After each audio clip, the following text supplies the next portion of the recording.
Before we begin, stay with me, because what I'm about to tell you is not being shown fully on TV, and it could impact more than 42 million Americans who rely on SNAP to buy groceries. For the last few weeks, something huge has been brewing inside the U.S. Department of Agriculture.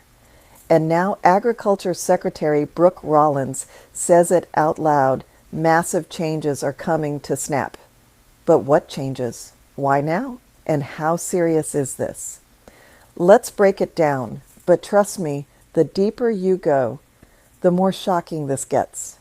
Rollins says the attention during the government shutdown has given her a chance to completely deconstruct the program. Not update it, not improve it, but deconstruct it. And she says the details will drop this week. But hold on, because the reason she gives is raising more questions than answers. Rollins claims her agency uncovered massive fraud in state data. She's talking 186,000 dead people receiving benefits, 500,000 people receiving double payments, 120 plus people arrested.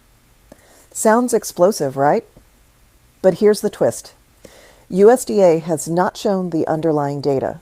No reports, no breakdown, no transparency. Food policy experts are warning that these claims may mix up normal payment errors with actual fraud, creating a narrative that millions on SNAP are doing something wrong. Stacey Dean, a former USDA official, said it clearly: "This is terrible for families who rely on SNAP for basic food." This part has millions of families worried. Rollins recently said that every SNAP recipient may have to reapply. People panicked. States were confused. Experts were confused. Why? Because SNAP already has mandatory recertification every 6 to 12 months. So what was she talking about? Even USDA is now walking back that claim, saying they will use standard recertification only. Something is clearly not consistent here. Earlier this year, USDA demanded personal data for every SNAP recipient in the country. Most Democratic-led states refused. A federal judge blocked USDA from pulling their funding. The judge even suggested USDA's request might be unlawful, but 28 states did turn over data, and Rollins is using that to justify the fraud claims. She also posted on X, "We will review all USDA programs to ensure only legal citizens are receiving benefits." But she used the phrase legal citizens, a term that doesn't exist legally. Nobody knows what she means. And again, no data has been released to back these claims. Rollins said SNAP benefits increased 40% under Biden. But here's the bombshell: that 40% increase actually happened under Trump in 2020 during the pandemic. Under Biden, SNAP costs decreased by 17%. So the talking point does not match USDA's own numbers.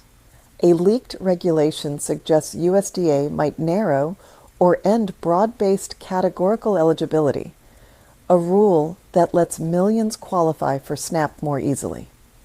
More than 40 states use it. Experts say ending it could push nearly 6 million Americans off SNAP. Conservative groups support the change. Liberal groups warn it would push families off a cliff, quite literally creating a benefits cliff, where earning a few dollars more could make you lose all your help. Let's sum it up simply. SNAP already faces the deepest cuts in history due to new laws passed this summer. Millions are already expected to lose benefits. A shutdown recently delayed payments. And now USDA wants new rules, new reviews, and possibly stricter eligibility, all while refusing to publish the data behind their fraud claims. Something huge is being built, and nobody knows exactly how it will hit families yet. But one thing is clear: the next few weeks could reshape how 42 million Americans put food on their table. Stay tuned. More details are expected to drop this week, And as soon as they do, I'll break them down in plain English so you know exactly what's coming. Please hit like and subscribe for important updates.